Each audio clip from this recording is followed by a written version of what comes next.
ये आप देख सकते हैं, ये रास्ता पेंटागन मॉल की साइड से आता है। आप यहाँ देख सकते हैं किरबी के मजदूरों ने धरना घोषित कर दिया है।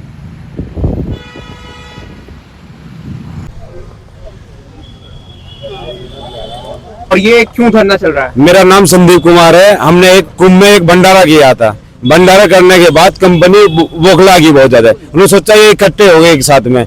इकट्ठे होने के बाद में इन्होंने सोचा कि इनको परेशान किया जा। हमारा 4 आदमी का ट्रांसफर मार दिया इधर से हैदराबाद के लिए ऑन द स्पॉट। हम ड्यूटी पे थे, ड्यूटी पे हमें ट्रांसफर लेटर दिया गया।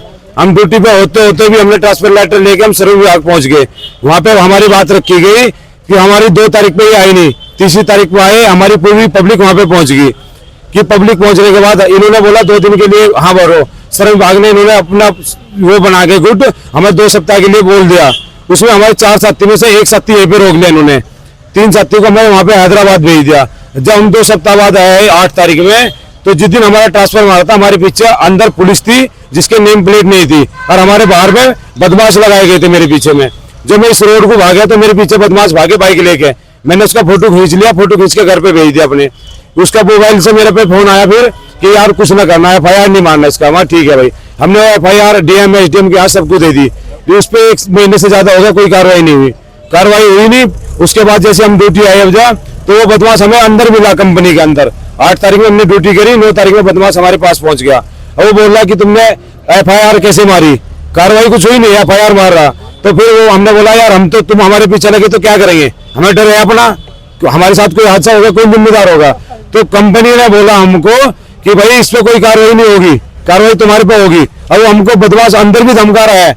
तो हमारे सारे साथियों ने मिलके हम सब एक जगह बैठ गए। बैठने के बाद हमारे VP साहब ने बुला के, अशोक राय साहब ने और धीरेन्द्र चौहान जी ने हमें अंदर बुलाया और हमको टॉर्चर करा बहुत ज्यादा है कि तुमने किया है गलती है, कंपनी के अंदर काम बंद कैसे हुआ? हमने बोला सर जब बदमाश हमारे पीछे कंपनी के अंदर भी है, आप कार्रवाई इस पे करो ना, हमारे पे क्या कार्रवाई कर रहे हो? तो इन्होंने बुला के उस बदमाश से पूछा, हमने बुलाया है तुमको? बुला के उन्होंने बोला तुमने नहीं, मुझे ठेकेदार ने भेजा है। तो ठेकेदार का मतलब क्या हमारे पीछे भेजने का? हम कंपनी का आदमी है ना। तो फिर इन्होंने उसको धमका के हमारे ऊपर एक्शन ले लिया। एक्शन लेने के बाद हमें कल से सस्पेंड मार दिए 5-4 आदमी हमारे। तो इसलिए हम यहाँ पे बैठ गए। आगे प्रशासन से क्या मांगे आपकी? हमारी न्याय मिले हमें। और ये कब तक चलेगा धरना? जब तक हमें न्याय नहीं मिलेगा हम यही काम करेंगे।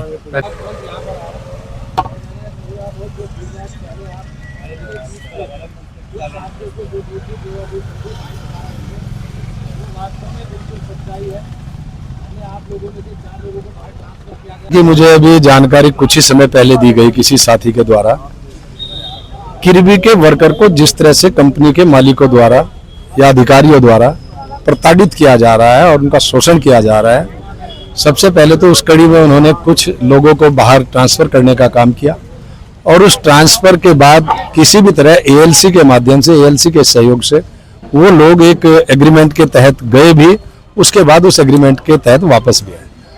और ये सिलसिला जो चालू किया था सिर्फ इतनी सी बात को लेकर, जो कंपनी ने एक भंडारे का आयोजन किया उसमें सभी मजदूर सम्मिलित हुए, अधिकारी भी सम्मिलित हुए। उससे प्रबंधन बौखलाया और बौखलाने के बाद उन्होंने सोचा ये तो वर्कर यूनाइट हो जाएंगे, कल को इनकी यूनिटी बड़ी ना बन जाए, कल को कंपनी में कोई डिस्टर्बेंस ना करे। तो उन्हें तोड़ने के लिए ये ट्रांसफर की साजिश प्रबंधिका द्वारा की गई थी। खैर वो मामला निपटा। उसके बाद वो चारों लोग आए और उन्होंने यहाँ पर ज्वाइन किया वापस। और ज्वाइन करने के बाद फिर प्रबंधन के अंदर कुछ खुसर फुसर हुई। उनका कहना ये है, वो अपनी तरफ से जो बात बना रहे हैं और जो उनके ऊपर आरोप लगा रहे हैं कि ये लोग ग्रुपबाजी कर रहे हैं और ये लोग इकट्ठे होकर कंपनी को कहीं नुकसान पहुंचाएंगे। अरे कंपनी इनकी माँ है, कंपनी इनकी रोजी रोटी है, कंपनी को नुकसान पहुंचाना कभी मजदूर नहीं चाहेगा। और कंपनी को अगर कोई नुकसान दे सकता है तो हजारों लाखों और करोड़ों का घोटाला करके प्रबंधन दे सकता है। वर्कर कभी किसी कंपनी को कहीं भी नुकसान देने का काम नहीं कर सकता। तो इसी चीज को देखते हुए उन्होंने 4 लोगों को अब फिर सस्पेंशन की ओर भेजा, सस्पेंड किया है। इन लोगों का कहना यह है कि हमारी क्या गलती है, उस गलती क्या गुनाह किया है जिससे हमारे 4 लोगों को सस्पेंड किया गया है। वो सस्पेंशन, हाँ नहीं सस्पेंशन नहीं होता, सस्पेंशन किया है। सस्पेंशन जो किया है वो सस्पेंशन हमारा वापस किया जाए और हम लोगों को ड्यूटी पर लिया जाए। हम कंपनी में काम करना चाहते हैं और काम करेंगे। कंपनी हमारी है, किसी व्यक्ति विशेष की नहीं है। हम लोगों के परिवार भी इस कंपनी से पल रहे हैं, इसलिए हम कंपनी का हित कभी नहीं सोच सकते। जो हमारी जेन्युइन बातें होंगी वो प्रबंधन तक हम जरूर पहुंचाएंगे। ये इन लोगों की सोच है। प्रबंधन के पास हम 10 बातें पहुंचाएंगे, हो सकता है प्रबंधन 10 बातों को पूरा करने में सक्षम ना हो, 5 काम पूरे करे, उनमें से 6 बिंदु पूरा करे। अगर कुछ रह जाते हैं हम दोबारा फिर अपील करेंगे। हम लड़ाई के रूप में नहीं, हम लड़ाई नहीं चाहते, लेकिन लड़ाई के लिए अगर प्रबंधन मजबूर करता है और हमारा शोषण करता है और हमारा रोजगार लेता है, तो फिर हमें मजबूर होकर लड़ाई के रास्ते को भी अपनाना पड़ेगा। हम उस लड़ाई को नहीं चाहते थे, लेकिन आज प्रबंधन हमें मजबूर कर रहा है। हम चाहते हैं शांतिपूर्ण तरीके से इसका समाधान हो और प्रबंधन हमें तत्काल प्रभाव से जो सस्पेंशन किया उनको वापस ले और आगे के लिए सुनिश्चित करे कि किसी भी साथी के साथ कोई भी अप्रिय घटना या कोई दंडात्मक कार्रवाई नहीं की जाएगी।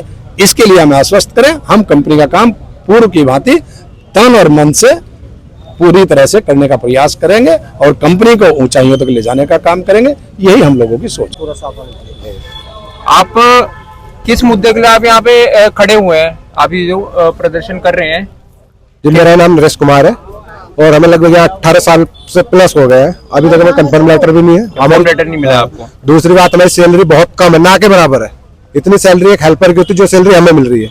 18 साल कंपनी में देने के बाद हमारे 18,000 रुपए या 20,000 रुपए सैलरी है, ना कि हमारा कुछ नाइट अलाउंस है, ना इंसेंटिव है, कुछ नहीं है। जो हमें बोनस मिलता है वो भी इतना मिलता है और कंपनी के मुकाबले आधा मिलता है। और क्या मांग रखते हैं आप प्रशासन से? तो सब, एक तो खाने की व्यवस्था भी वो भी नहीं। सबसे पहले बात तो हमारी सैलरी ठीक होनी चाहिए। सबसे जो मेन मुद्दा है वो हमारी सैलरी का है, वो जो बहुत कम है। दूसरी बात, हमारे आने जाने के लिए बस की सुविधा हो, क्योंकि हमारे बहुत से साथी रोड पर आते आए दिन इंजर्ड होते हैं। उनके लिए कुछ नहीं तो मैं ले जाकर हॉस्पिटल पटक देते, ना उन्हें कोई देखने वाला होता है ना उनकी कोई सुनने वाला होता है। चाहे उनका ऑपरेशन हो ना हो, कोई खबर तक लेने नहीं जाता है उनकी। तो मेडिकल इंश्योरेंस तो कराया होगा? जो मेडिकल इंश्योरेंस है 1 लाख रुपए का, वो भी 1 लाख रुपए में क्या होता है, अगर आप चलेगा तो 20-30 हजार का इलाज कर, बाकी का पेमेंट जमा करते तो इलाज होगा, बाकी कुछ नहीं होता। अब 20,000 में आप भी जानते हो क्या होता है। और क्या मांग है आपके प्रशासन से? प्रशासन से हमारे जो भाई जो निलंबन कर रखे, सबसे पहले तो वो उनको वापसी है, सबसे पहले तो वो मुद्दा है। दूसरी बात सैलरी है, जो भी है बोनस है, कैंटीन है, आने जाने के लिए बस है। और जो एक बार हमारे को 30 तारीख को जो 23 थी ना, 23 तारीख को जो उस दिन प्लांट पूरा इलेक्शन के बंद था, उस दिन हमारे से ड्यूटी संडे कराया गया उसके बदले हमारे से। अच्छा, उसका ओटी ड्यूटी कुछ नहीं, वो संडे हमारे से कराएगा, जबकि ऊपर से छुट्टी थी, सारा शेड्यूल बनता। ठीक है, धन्यवाद जी। ठीक, जो वो करा निलंबित करा वो किस वजह से किया, और जो हमारी मांगे हैं वो भाई लोगों ने दे रखी है तहरीर की, तो उस पर काम होना चाहिए। और जब से 2007 में ज्वाइनिंग थी मेरी, 2007 से अब तक मेरे को कोई कंफर्म लेटर नहीं मिला। जब चाहे अपनी मर्जी से कुछ भी लिख कर सकते हैं कार्रवाई इसको, जो यहाँ बोलते हैं खुद कि तुमने लिख रखा है प्लेन पेपर पर पैसा लिख रखे, लेकिन ऐसा वहाँ कुछ नहीं था। तो हम ये बोलना चाह रहे हैं कि भाई हमारे जो चाहते हैं ये साथ आए, वापस आए न वापस ले, और भैया जो हमारी मांग है मैं पूरी करें। खाने की व्यवस्था, आना जाना, बस, बोनस, ये सब कुछ ठीक ठाक प्रकार से मिलता रहना चाहिए हमारे दोस्तों को, हमारे भाई लोगों को, सबको। दूसरे प्लांट में जो हार्ड काम जो हमारा प्लांट करता है वो काम वहाँ पर नहीं होता, लेकिन उनकी सैलरी बहुत अच्छी है, हमसे बहुत ज्यादा है। जो बिल्कुल हेल्पर लोगों की सैलरी वही 27-28 हजार रुपए होगी, हमारे यहाँ 12,000 रुपए में काम कर रहे लड़के, वो भी 10-10 साल 12-12 साल से हो रहे। तो मैं कह रहा हूँ उनके लिए भी कुछ हो, और जो हमारे भाइयों ने शर्त रखी वो पूरी हो। शोषण में जो शोषण हो रहा वो ना हो, खत्म होना चाहिए। पवन कुमार है। पवन कुमार है, पिछले 18 साल से करीब में कार्यरत हूँ। कार्यरत हैं आप 18 साल से? अभी तक कंफर्म लेटर नहीं मिला। कंफर्म लेटर नहीं मिला आपको? अभी तक भी कंफर्म लेटर नहीं है, और काम जानवरों की तरह करवाते हैं, सुविधा कुछ है नहीं। आपकी सैलरी कितनी है? मेरी सैलरी है 25,000। 25,000, ठीक है। और क्या मांग है आपकी प्रशासन से, बताइए? प्रशासन से हमारी मांग ये है, जो हमारे जिन साथियों को सस्पेंड किए गए हैं उन्हें रिटर्न ले, और हमारी जो कुछ मांगे हैं उन्हें पूरी करी जाए, तो हम तैयार हैं वापस आने के लिए। ठीक है जी, धन्यवाद। नमस्कार। नमस्कार जी, आप क्या बोलना चाहेंगे? हम बोलना चाहेंगे ये हम हाउसकीपिंग में काम करते हैं, सुधारण कुछ नहीं हो पाता है हमारे लिए। ठीक है, इसका नाम सैलरी वही मिलती है 10,500। आप हाउसकीपिंग में है जी? हाउसकीपिंग में आप किस पद पे हैं? सुपरवाइजर हूँ मैं। आप सुपरवाइजर हैं जी। ठीक है, आपकी सैलरी कितनी है? हमारी सैलरी 10,500 मिलती है बस। 10,500 मिलती है। और कितने टाइम से आप कार्यरत हैं? मैं कर रहा हूँ उसमें 11 साल से काम कर रहा हूँ। 11 साल से। आपको लेटर दिया गया है? ना, कुछ नहीं दिया गया जी, अब तक के कोई भी सुनवाई नहीं है। ठीक है, और क्या मांग है आपकी प्रशासन से? ये यही मांग है हमारी, कहना मतलब जो भी हमारे लड़के है, वर्कर है, मजदूर है, ये इसका नाम ये भी तो मजदूर है, कॉन्ट्रैक्ट वाले है, कंपनी बेस वाले है, ये भी तो हमारे सामने है ना, हमारी साथ में काम करते हैं, है तो हमारी भी सैलरी इतनी होनी चाहिए ना। आपकी मांग है कि आपकी सैलरी बढ़ाई जाए। जी जी आप इतने टाइम से कार्यरत हैं। जी। ठीक है जी, धन्यवाद। किरबी के मजदूर अपने धरना स्थल पे खाना खाते हुए